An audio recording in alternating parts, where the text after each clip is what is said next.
Is there anything else in the platinum rule that could like help us kind of like apply DISC more effectively in our lives? Oh yeah, for sure. So the book also goes into the concept of like stress triggers for each disc type, Okay. which I think is incredibly valuable. Stress triggers. Okay, so what do you mean by that? Right. Well, just like different disc types have like different communication styles.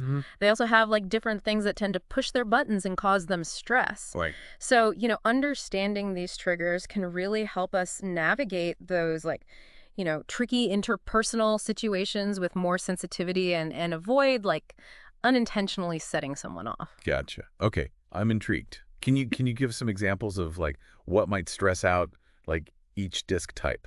Yeah, absolutely. Let's start with the dominant types, right? Remember, like they thrive on control and autonomy. Yeah. So anything that makes them feel like they're losing control or being micromanaged Right. is likely to trigger their stress response. Okay, so like constantly like questioning their decisions or like hovering over their shoulder would be like a bad idea. Yeah, exactly. Exactly. Uh, Now think about like the steady types, right? okay. They crave stability and predictability.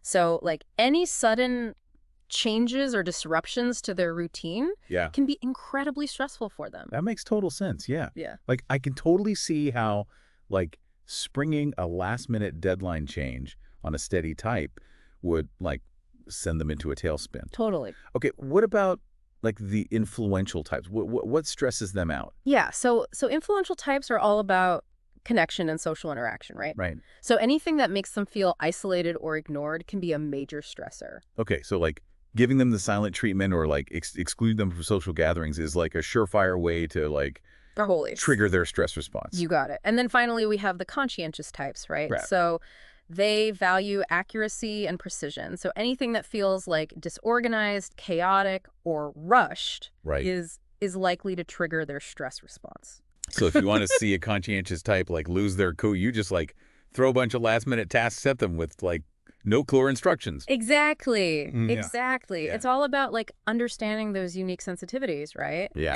And adjusting our behavior accordingly. Oh my gosh, this is really powerful stuff.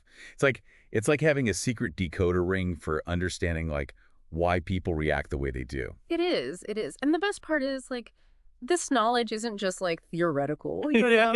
It's something you can like actually apply every single day to improve your interactions and build stronger relationships. Okay, so we've covered a lot of ground.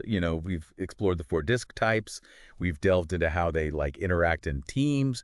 We've even uncovered like those hidden stress triggers. Right. But I have one like lingering question. Okay. Like with all this like adapting to different disc types, Right. doesn't it feel a bit like we're losing like our own authenticity? Mm. Like are we kind of like putting on a mask Yeah. to like please others? Yeah, that's a really thoughtful question. And it's something that comes up a lot when people first like encounter disc. Yeah. It's important to remember that adapting to different disc types, like it doesn't mean becoming someone you're not.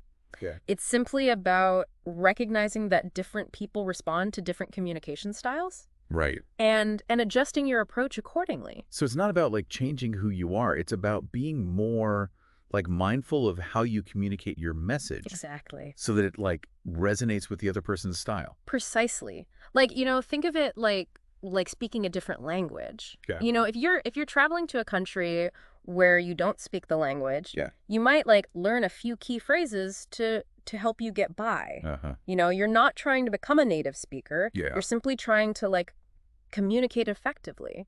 That's a great analogy. Yeah. Yeah, that makes me realize that like adapting to different disc types is really just another form of like communication fluency. Exactly. Exactly. And just like learning a new language can open up like new worlds and experiences. Yeah. Mastering the art of like disc communication can unlock like a deeper level of understanding Yeah. and connection with the people around you. Okay. Cool. Yeah. Cool. So I think we've covered a lot of ground on DISC. The 4 types, how to recognize them, how to adapt our communication, how to navigate like those tricky stress triggers. Right. But I want to circle back to something we mentioned earlier, which is this idea of self-awareness. Right. And like taking a DISC assessment. Right, right. Remember, like, understanding DISC is just as much about understanding ourselves as it is about understanding others. Totally, yeah. Yeah. So like, where can our listeners go to like discover their own DISC type? Yeah. Well, we mentioned personality-quizzes.com Oh, all earlier. right. It's a great resource for like exploring DISC and taking an assessment. You know, they have a free version Yeah. just to give you like a basic overview of like your dominant DISC type.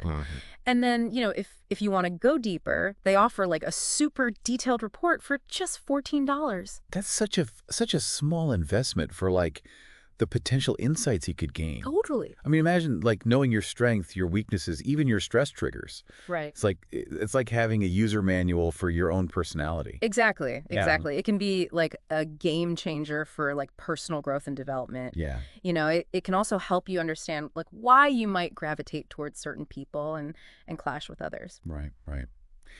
All right, so welcome back to our deep dive on the DISC model. You know, we've talked about like the 4 types and how to recognize them, adapt our communication, and even, you know, navigate those kind of tricky stress triggers. But like, how does this all play out in like real life? You know? Yeah. That's where the real like magic happens, right? Right. So, Surrounded by Idiots actually shares some pretty fascinating stories from people of like various DISC types. Okay. You know, kind of gives us a glimpse into like how they view the world and approach different situations. So it's like putting a face to the DISC type. Right, exactly. Seeing how how the theory actually plays out in someone's life. Yeah. Can you share any of those stories with us? Yeah, absolutely. So there's one story about a red CEO who completely embraces like the directness of DISC communication. Okay. And he actually like credits DISC with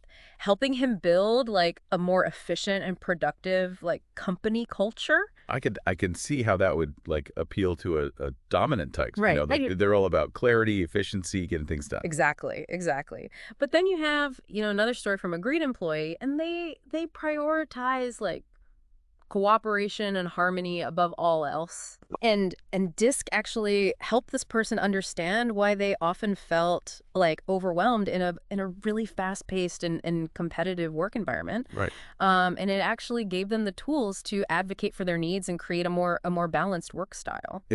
It's amazing how the same like tool can be so valuable for people with completely different personality. I know, right?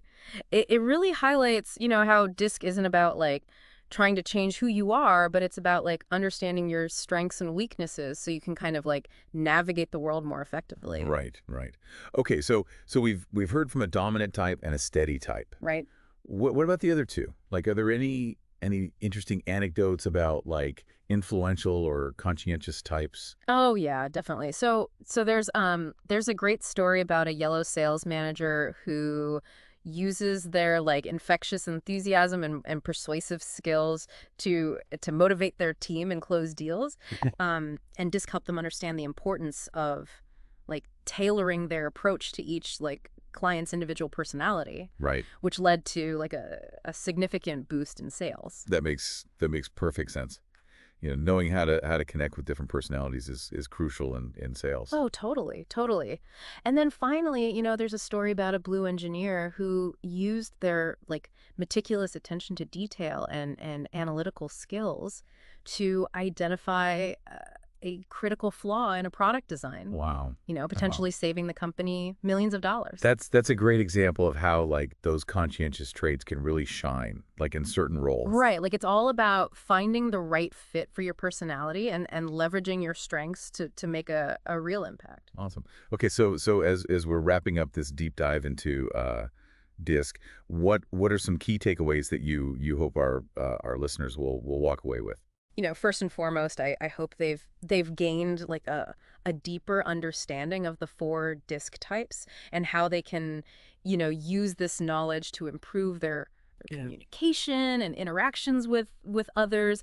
You know, like really just like seeing the world through someone else's lens. Right. It's not about like judging people or putting them in boxes. Right. It's about appreciating those differences and using them to our advantage. Exactly. Exactly. And I also hope they're like inspired to explore like their own disc type and learn more about themselves, Yeah. Remember, like that free assessment on personality-quizzes.com is a great starting point. Yeah. And for those who want to really dig deep, that detailed report for $14 is like a steal. Totally, totally. Because like understanding your own disc type can be, transformative. Yeah. Like it can help you build stronger relationships, navigate challenging situations, and even unlock your full potential. So for our listeners who are like ready to embark on their own disc journey, like what's the first step? I think just start paying attention. Okay. Observe the people around you. Yeah. Like their communication styles, their reactions to stress, their overall approach to life. See if you can start recognizing those disc types in action. And remember, like it's not about like becoming an expert overnight. It's a journey of self-discovery and learning. Right. The more you practice, the more fluent you'll become in the language of disc. Exactly. Exactly. And the more you'll appreciate the incredible like diversity of human personalities that make our world so fascinating. Absolutely. Well, that's it for today's deep dive. Awesome. We hope you've enjoyed this exploration of the disc model. Yeah, and we encourage you to like keep exploring and learning. There's a whole world of fascinating insights out there just waiting to be discovered. Don't forget to subscribe so you don't miss out on future deep dives. We'll be back next week with another exciting topic. Awesome. Until then, keep those disc insights top of mind. See how they can help you unlock a deeper understanding of yourself and the people around you. Absolutely. See you next time.